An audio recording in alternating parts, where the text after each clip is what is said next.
Yeah, is it? Yeah, okay. Well, assalamu alaikum, everybody.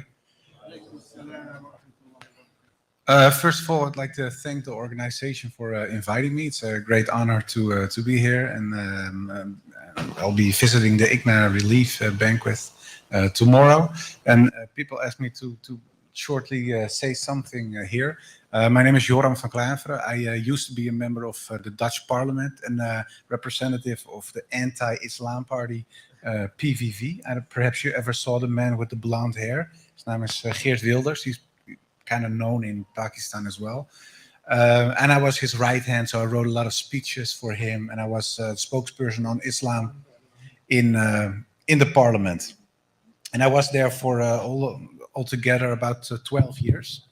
And in the end, I got into a discussion with him about Moroccan people. He asked in parliament during a rally, there were elections coming up, and he asked the crowd, yeah, it's okay. Do you want more or less Moroccans in the Netherlands? And everybody starts shouting less, less, less. And he says, "Oh, I'll make that happen. If you vote for me, I'll get rid of the people."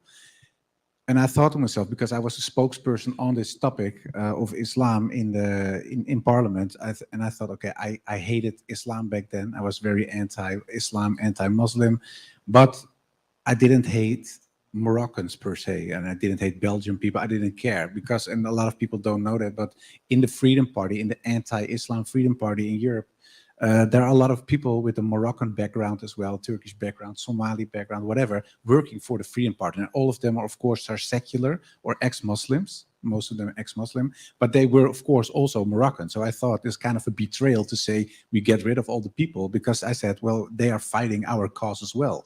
And Geert Wilders said, well, that's collateral damage then. And I thought, well, that's kind of crazy. I thought it was kind of a betrayal. So I got into this discussion. In the end, I said, well, you have to change it, otherwise I leave. And he said, well, you won't leave. But I did. And in the end, I had finally had the time to fulfill a long-held desire, and was writing an anti-Islam book. I'll keep it short. I'll write an anti-Islam book. And why was it? I wanted to explain to the people that voted for me and all the other people, and there were over 1 million people in the Netherlands who supported the party, still do over, by the way. But I wanted to have it in an academic correct way. So I was brought up in a very Protestant Christian environment, very strict. And so I was a practicing Christian as well. So for me, it was like almost like a religious duty to be in parliament fighting untruth, so to say.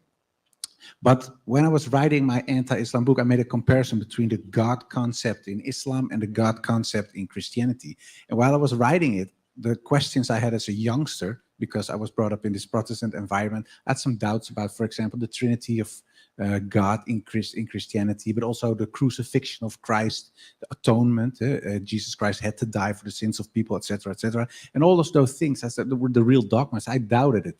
But of course, I thought, I'm just a stupid boy of 16, 17. Perhaps I'm just not smart enough. So I asked ministers. I even got into the Catholic Church, and that's like, so to say, the almost Shia Christianity for the Protestants. So I said, okay, that's not the thing. But I thought perhaps they know more because the church is older than the Protestant church. But they said, well, in the end, God is a mystery, so don't think about it. And I thought, yeah, that's not a very satisfying answer. So I started questioning. But in the end, I thought I'll leave it, and that's it. But now I was almost 40. I was writing this book in Parliament as a parliamentarian, and I thought to myself, well, I have to be correct.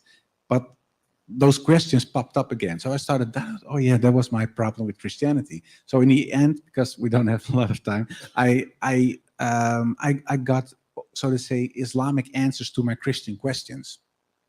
And of course, I thought, okay, this whole God concept of Tawhid I can accept, because that's also in the Old Testament, the Jewish Bible, so to say.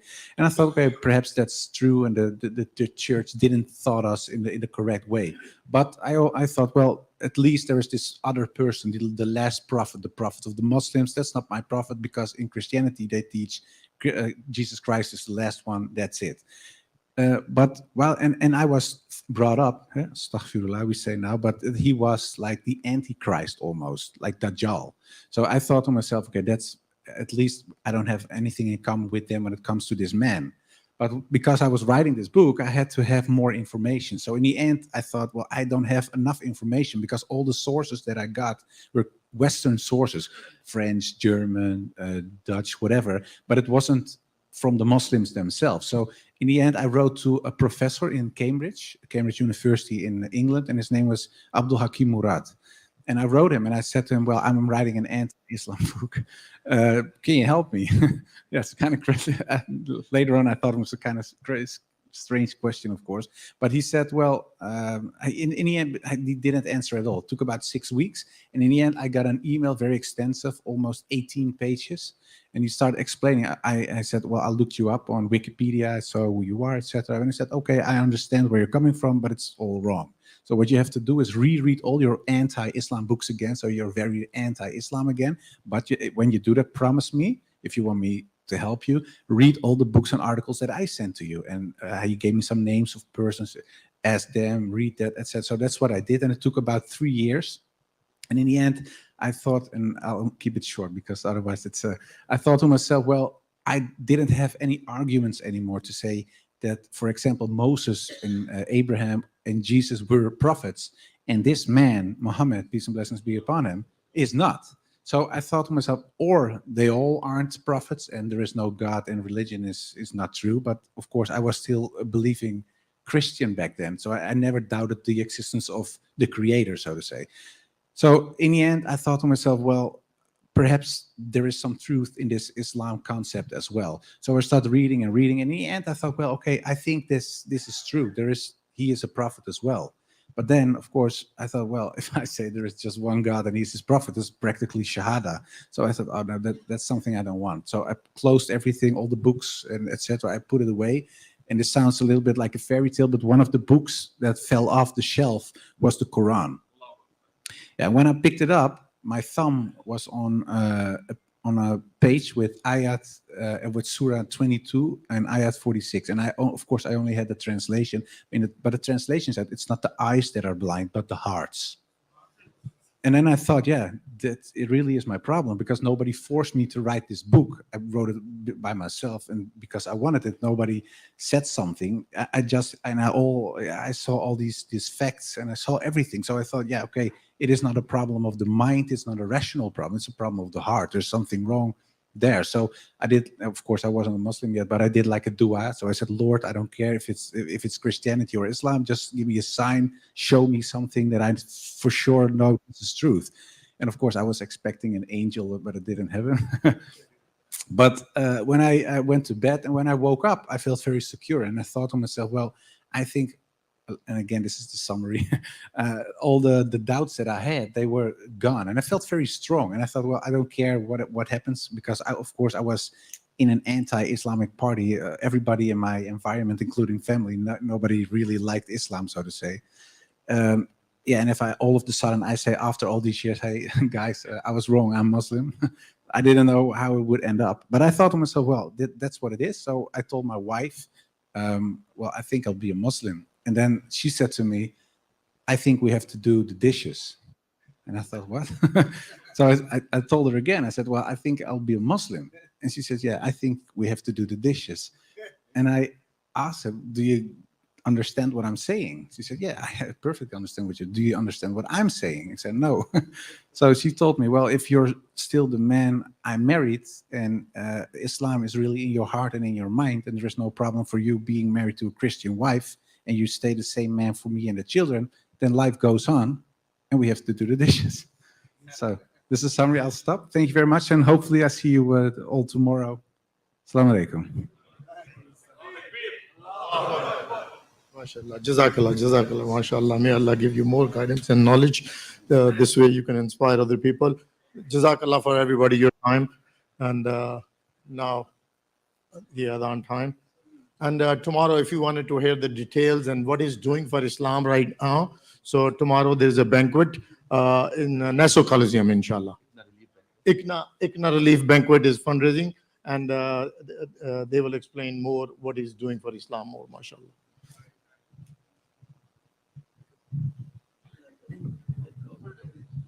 Sorry. इसको set कर दो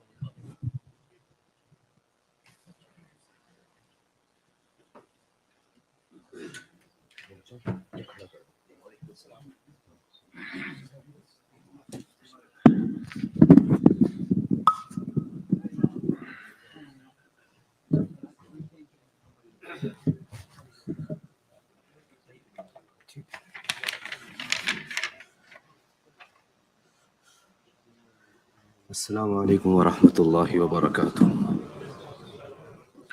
Brothers are requested, inshallah, if all of you can stand up for a couple of seconds. If there is any space, inshallah, brothers move up. Once the lines are complete, inshallah, you can sit down. If there is any space in front of you, please move up, inshallah. Please make sure all the spaces are filled up.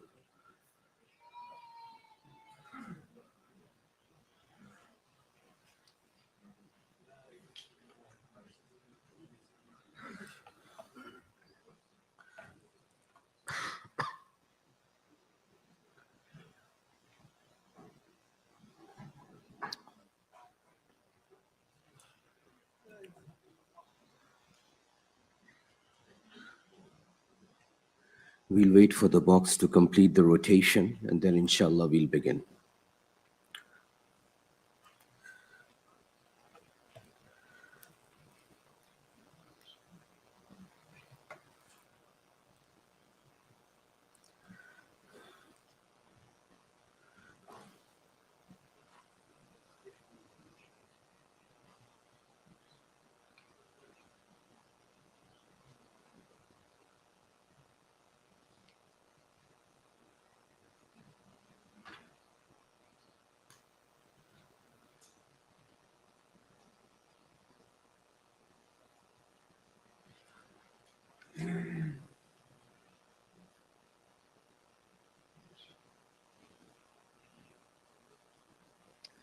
الحمد لله رب العالمين والصلاة والسلام على أشرف الأنبياء والمرسلين وعلى آله وأصحابه أجمعين أما بعد فأعوذ بالله من الشيطان الرجيم بسم الله الرحمن الرحيم شهر رمضان الذي أنزل فيه القرآن هدى للناس وبينات من الهدى والفرقان فمن شهد منكم الشهر فليصم صدق الله العظيم وصدق رسوله النبي الكريم ونحن على ذلك من الشاهدين والشاكرين والحمد لله رب العالمين سبحانك لا علم لنا إلا ما علمتنا إنك أنت العليم الحكيم رب اشرح لي صدري ويسر لي أمري واحلل عقدة من لساني يفقه قولي رب زدني علما.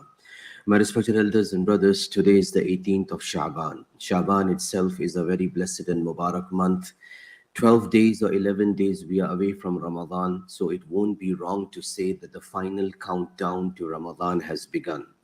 I should ask myself, we should all ask ourselves, what have we prepared for Ramadan? What changes have we made in our schedule?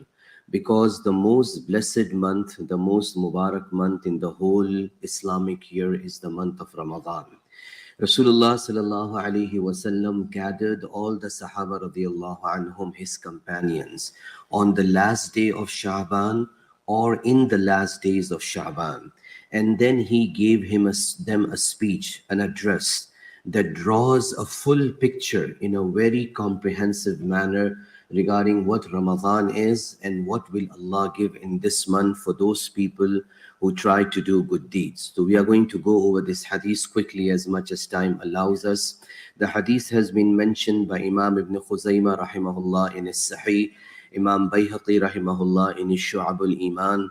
Rasulullah sallallahu alayhi wasallam, Sahaba say that most probably Anas radiallahu an, that khatabana Rasulullah sallallahu alayhi wasallam. Rasulullah sallallahu alayhi wasallam addressed us fi akhir yawmin min Sha'ban, on the last day of Sha'ban, or it could be translated as in the last days of Sha'ban. And what did he say? Ya ayyuhan nas, O people, qad adhallakum shahrun azim. Indeed, a huge month has dawned upon you. Indeed, a huge month is about to begin. Shahrun Mubarak, a very blessed month. Shahrun fihi laylatun khayrun min alfi shahr. a month in which there is one night that is more valuable in worship as compared to 1,000 months. So we look at the sequence. First, he said it's a giant month. Then he said it's a Mubarak month. Then he added on top of it that this month has one night. The worship of that one night is equivalent to worshipping Allah continuously without stopping for a blink of an eye for 1,000 months. What is 1,000 months? 83 years plus. In the last Ashara, inshallah, the ulama will expound upon this. We'll talk about this. We are talking about the night of power, the Laylatul Qadr. And if we look at the format, how the speech started, Rasulullah sallallahu alaihi wasallam used the words that got the attention of the Sahaba radiyallahu anhum. A good teacher, when he or she speaks, he starts his speech with something that gets the attention of the people, and then they are able to retain it. So this tells us about the teaching methodologies of Rasulullah sallallahu alaihi wasallam, as he was the most smartest human being on the face of this earth, sent by Allah subhanahu wa ta'ala. So after mentioning the value of this month and the value of the one night that comes in this month, he further added, Man taqarraba fihi bi khaslatin kana kaman adda faridatan fima siva. A person who performs one optional act, one nafil act in this blessed month, he will get the reward as if he performed an obligatory act in the other months. What does it mean? We prayed sunnah when we came in the masjid. We are going to pray 4 rakat or 2 rakat after the congregation, after the jamaat. We'll get the reward of 2 or 4 rakats multiplied by 10. This is standard. And whatever Allah wants to increase based on the quality of our salah. But in Ramadan, 2 Jummahs from now, when we pray the same sunnah before Jummah or after Jummah, we won't get the reward of sunnah. We'll get the reward of as if we are praying 2 rakat or 4 rakat first salah. This is the difference that comes because of the time and the season. Then the hadith continues, وَمَنْ أَدَّى فَرِيضَةً كَانَ كَمَنْ أَدَّى سَبْعِينَ فَرِيضَةً فِي مَا سِوَى. A person who prays one obligatory salah or performs one obligatory act in this month of Ramadan as if he performs 70 obligatory acts in months other than Ramadan. So one Jummah, we get the reward of one Jummah multiplied by 10. In Ramadan, the reward of one Jummah is 70 Jummahs. So this is the value of good deeds in this blessed and Mubarak month. Then the hadith continues, وَهُوَ شَهْرُ الصَّبْرِ وَالصَّبْرُ سَوَابُهُ الْجَنَّةِ. This is the month of patience, and the reward of true patience is nothing less than paradise, Jannah. وَشَهْرُ الْمُوَاسَاتِ. This is the month of sympathizing with the people who are not so well off like you are. Care for them, think about them, share with them. This is not a hadith. This has been mentioned in historical narrations. Then when Prophet Yusuf alayhi salam, Quran mentions 7 years of good harvest and 7 years followed after it for 7 years of famine. And through the dream that a person, incarcerated person saw, he was told that Yusuf alayhi salam translated that dream which he heard, then told the king that you should save for these 7 upcoming years of famine. Quran mentions this incident. So it is mentioned at that time Yusuf alayhi salam was the king or the secretary of the treasury. In those days, he never used to eat to his fill. People asked him, in the 7 years of famine, people asked him, why are you not eating to your fill? He said, not every person outside can eat to his fill. That's why at least I'm trying to sympathize with them. This is the sympathy of a believer. He cares for everyone. So this is the month of muwasat, the month of sympathizing with others. وَشَهْرٌ يُزَادُ فِيهِ رِزْقُ الْمُؤْمِنِ. This is the month in which the sustenance of every believer is increased by Allah subhanahu wa ta'ala. Dastarkhan phel jata hai sabka. More food dishes appear on the dastarkhan, on the eating mat, on the dining table, whether it's inside the houses or whether we are on the invitation at somebody else's house or whether we are breaking the iftar inside the masjid. This is the barakah and the blessings of this Mubarak month. Allah increases the sustenance for everyone. Then Rasulullah sallallahu alaihi wasallam added, Man fattara sa'iman, a person who gives something for a fasting person with which he or she can break their fast. What does Allah give them? Allah gives them three rewards. Kana maghfiratan li zunubi, Allah forgives all their sins. Wa itqu raqabatihi minan nar, Allah relieves them from the hellfire. And Allah, the third reward, Allah gives them the reward of that fasting person also, without decreasing the reward for his own fast. So, in other words, the reward is shared because you gave the food, you became the means of the fasting person breaking his fast. Sahaba radiallahu anhum were very sensitive in matters of good deeds and gaining Jannah. Right away, they shooted a question towards Rasulullah sallallahu alaihi wasallam. They said, "Oh Rasulullah, not all of us can afford to give a food dish to a fasting person. Most of us are not so well off. We cannot afford this. Sometimes we don't even have enough to break our own fast."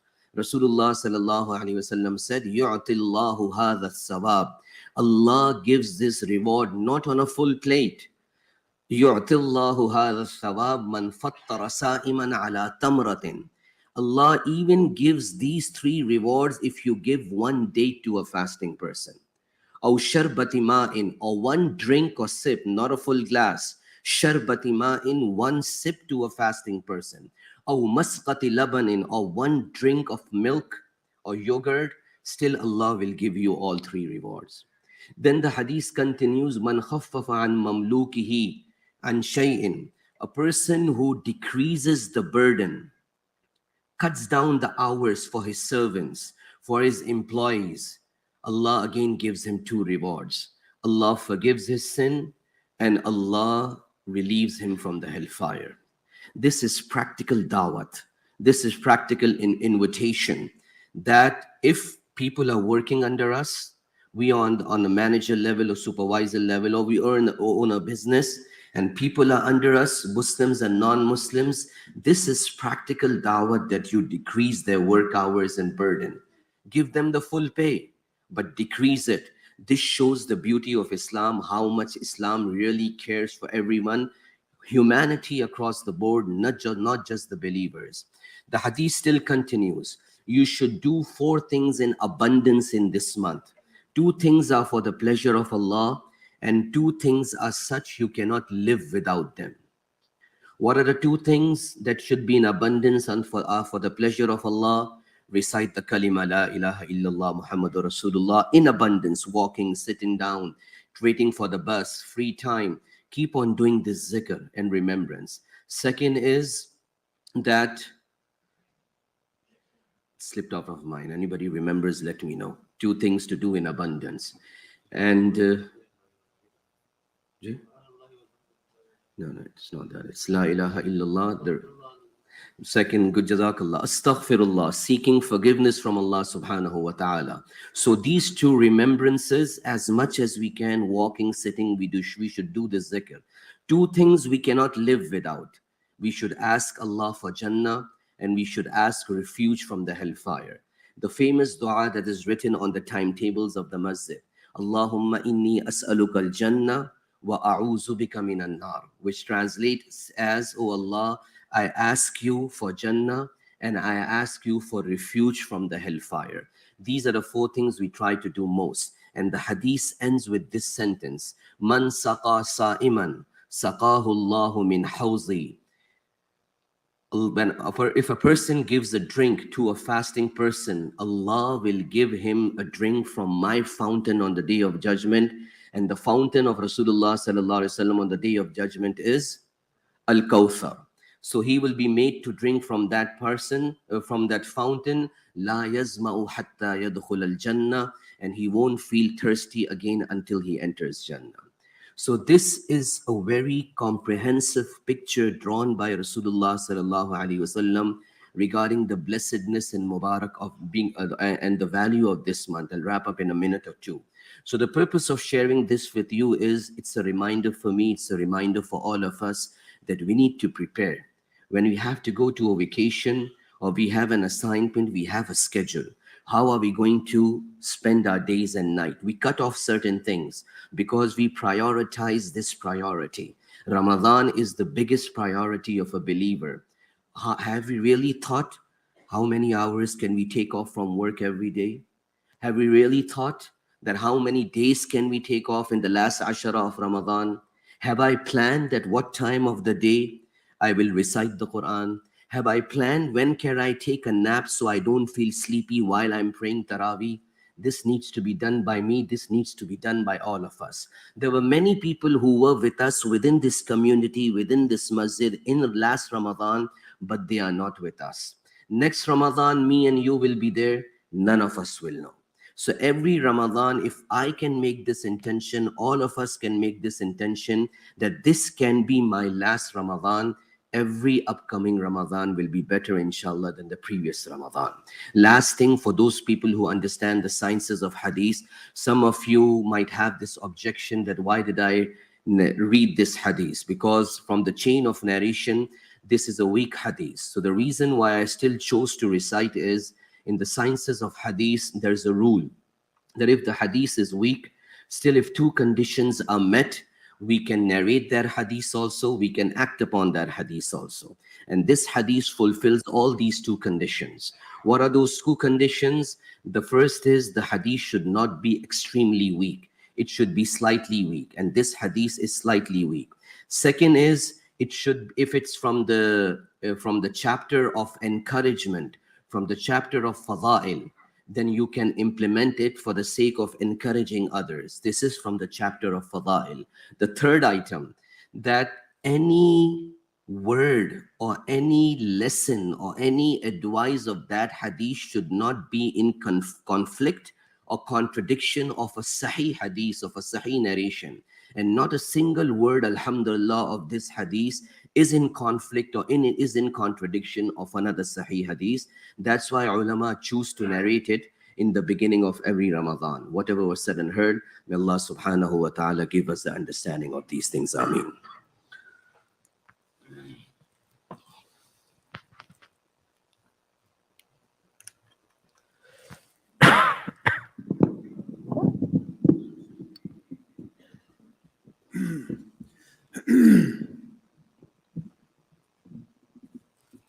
الله أكبر.